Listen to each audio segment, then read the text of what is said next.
Hello everyone. Today we will begin a new subject, a new course, Basic Electronics, that is prescribed for the first year students. Before we begin with the subject, let us first try to understand what is electronics. Electronics comprises the physics, engineering, technology, and applications that deal with the emission, flow, and control of electrons in vacuum and matter. So electronics basically deals with the flow and control of electrons.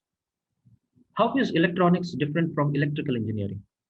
Electronics uses active devices to control electron flow by means of amplification and rectification, whereas in electrical, we use passive effects like resistance, capacitance, and inductance to control the current flow. Where do we use electronics? Rather, the question should be where we do not use electronics.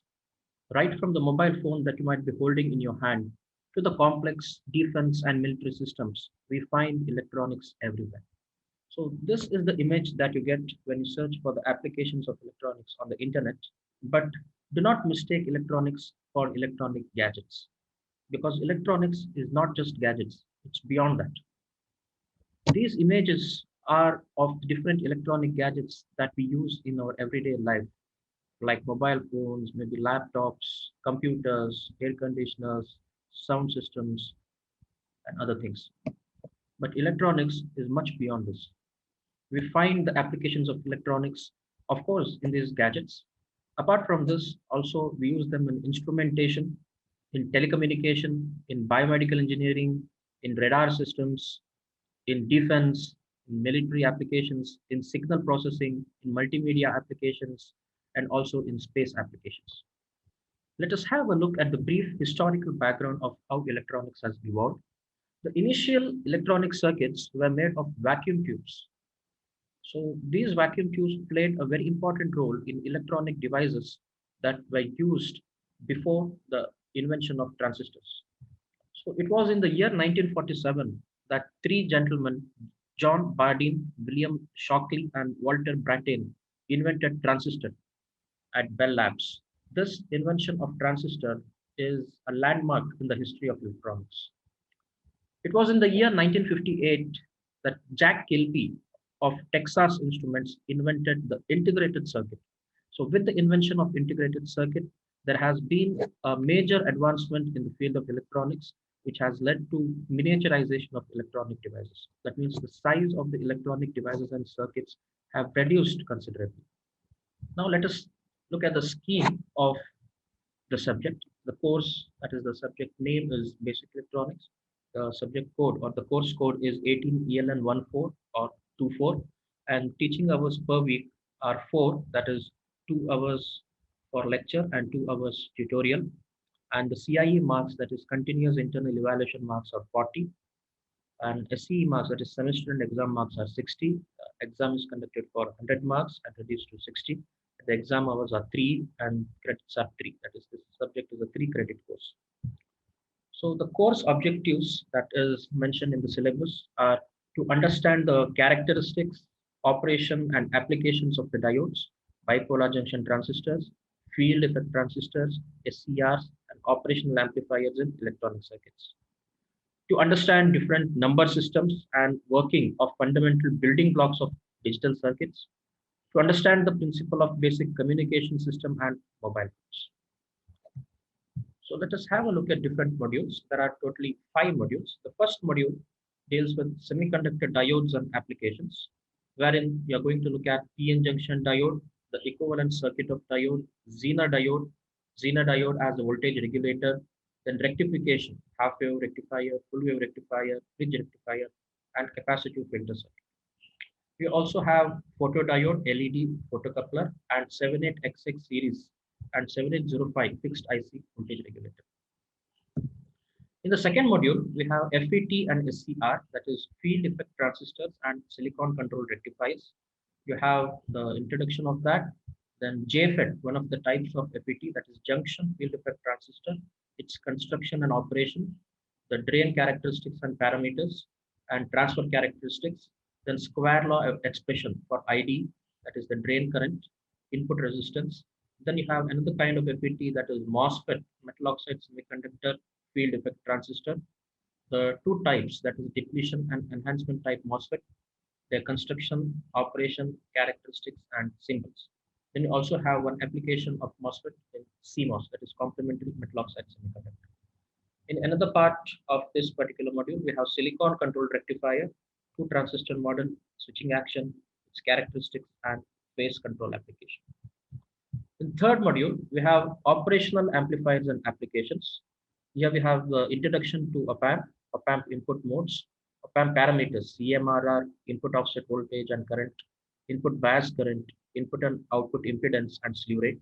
Then we have its applications like inverting amplifier, non-inverting amplifier, summer or adder, voltage follower, integrator, differentiator, and comparator. In the next module, that is module 4, we have BJT applications, feedback amplifiers, and oscillators.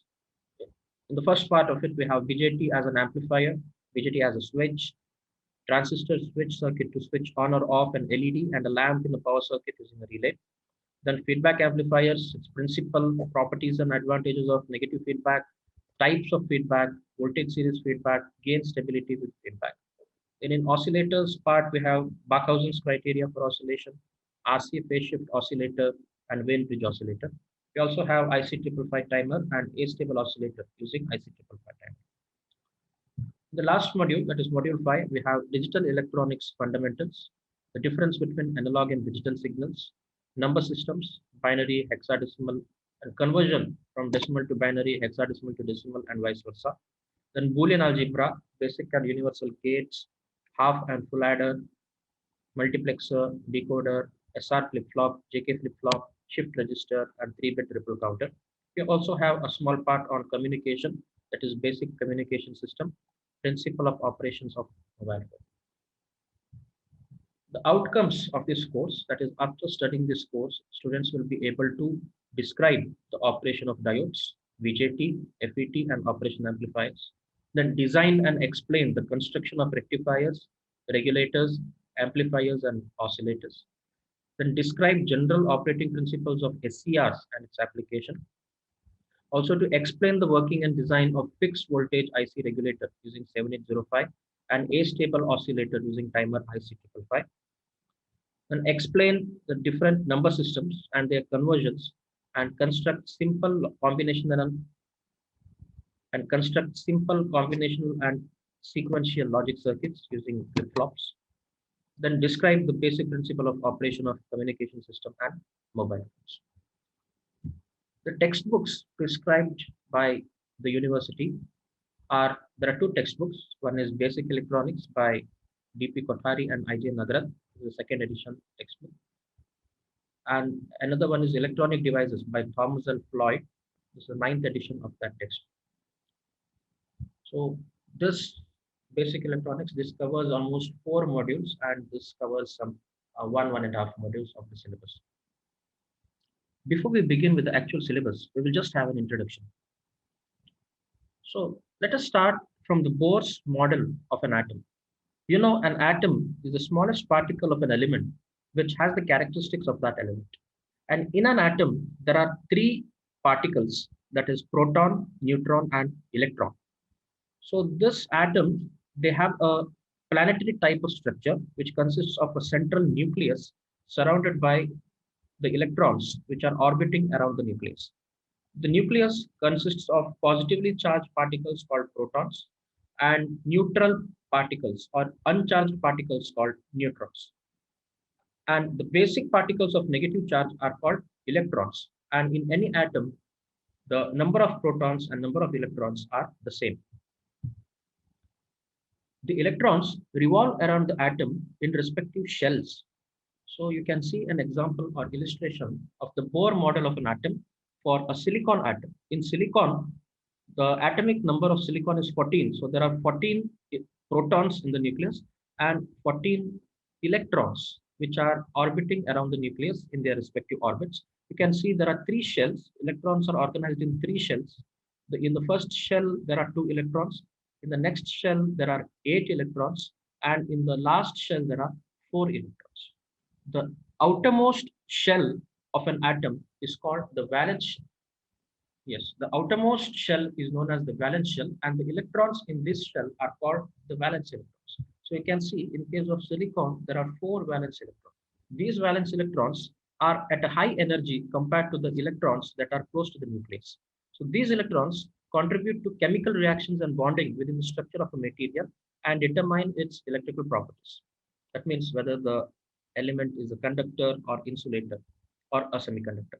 When a valence electron gains sufficient energy from an external source, it can break free from its atom. Since it is at a high energy, if it gets some energy, it can break free from its atom because the bonding between that electron and the nucleus is weaker than the electron that are closer to the atom, that are closer to the nucleus. So this principle forms the basis for the conduction in materials. That is, the electron releasing from a particular atom to become free electron contributes to the flow of charges. So these are the energy band diagrams for different types of materials. So we have types of materials depending on its conductivity as insulators, conductors, and semiconductors. Insulators are those in which the electrons do not conduct or there is no flow of charges because the electrons, the kind of bonding that is present in the atom is ionic bonding. So the electrons cannot be released from an atom even if you provide some energy to it.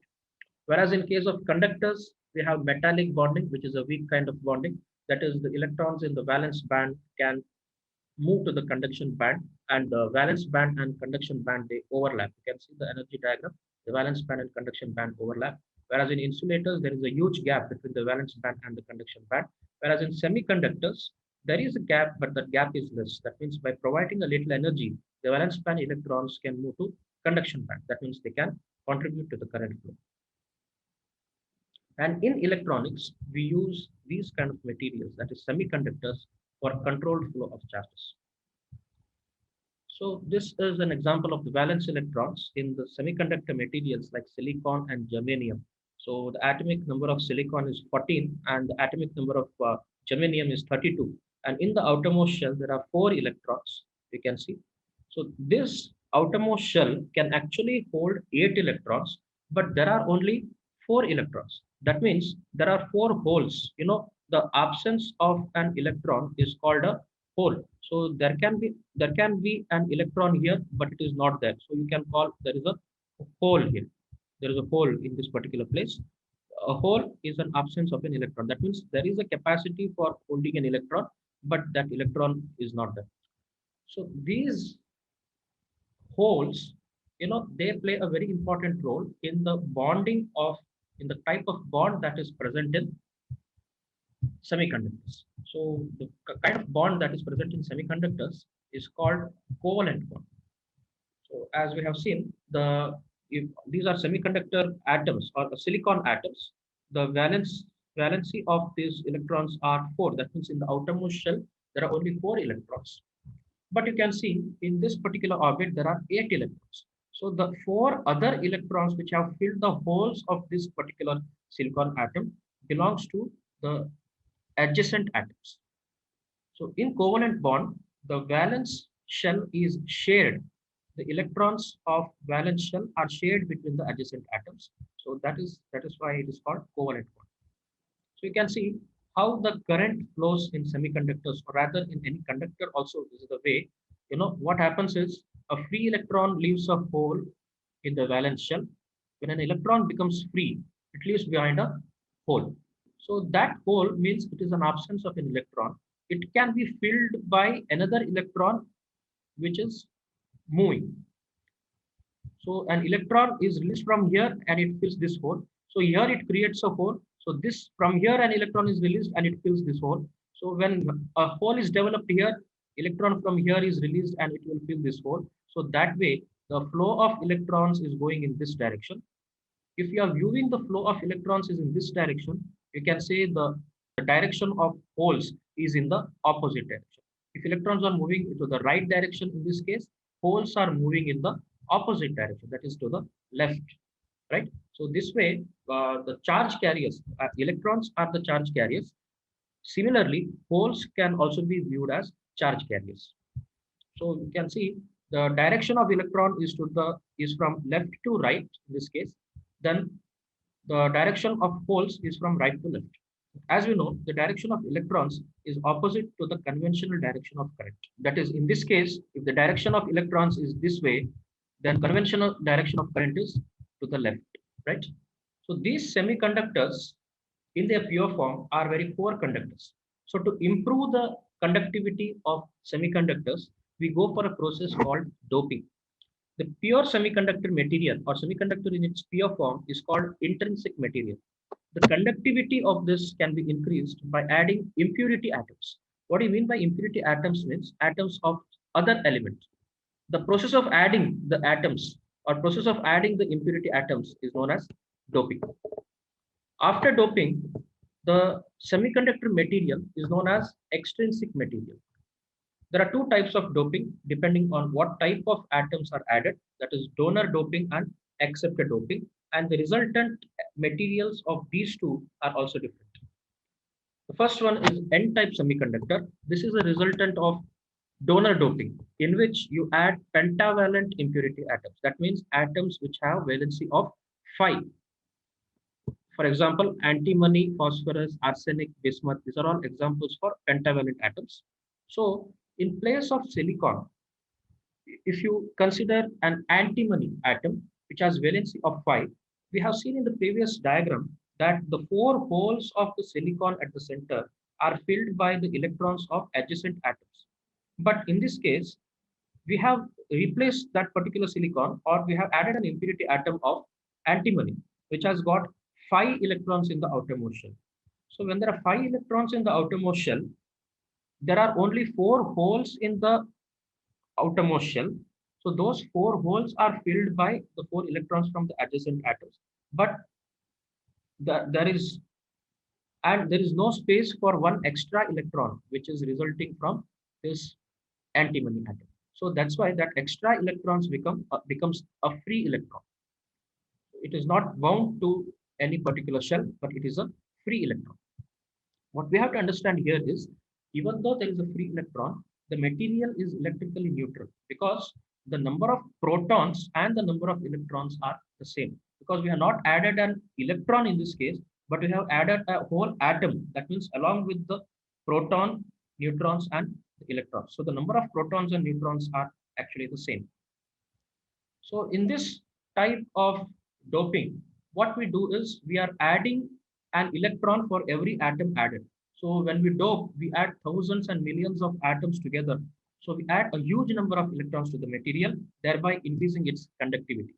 And in this case, for each atom added, we donate an electron. That's why the kind of doping is called donor doping. And since the electrons, which are majority charge carriers in this case, are negatively charged, the type of semiconductor that results from this is called N-type semiconductor. So in N-type semiconductor, electrons are the majority charge carriers and holes are the minority charge carriers. Another type of semiconductor is formed by acceptor doping, wherein trivalent impurity atoms are added. That means the atoms which have valency of 3. Examples for these are boron, aluminium, gallium, and indium. In this case, in the outermost shell, there are only 3 electrons. You can see an example of a boron atom at the center. So there are only 3 electrons. So there is one extra hole left. That means a hole is left behind. So this hole can accept an electron. So this kind of doping is called acceptor doping, wherein for each atom added, you can accept 1 electron. That means 1 electron is actually removed from a particular atom. So even here, the number of protons and electrons are the same. That's why this is also electrically neutral. Since hole is absence of electron, we can consider that as positively charged. And in this type of semiconductor, holes are the majority charge carriers. That's why this is called a p-type semiconductor. So now, when we bring this p-type and n-type semiconductors together, or in a material, if you dope 2 regions with different types of atoms, that is one with pentavalent atom and one with trivalent atom, at the junction of this, what is formed is the p-n junction. That is, at the junction of p-type semiconductor and n-type semiconductor regions, we have a p-n junction. What you see on the left is a p-type semiconductor or the p region, where holes are the majority charge carriers, as you can see, And on the right side, you have N-type semiconductor or the N region, where you have electrons as the majority charge carriers. So this PN junction, it forms the basis for the semiconductor devices. So from in the next class, we will start from this particular thing, that is the PN junction diode, its operation and characteristics.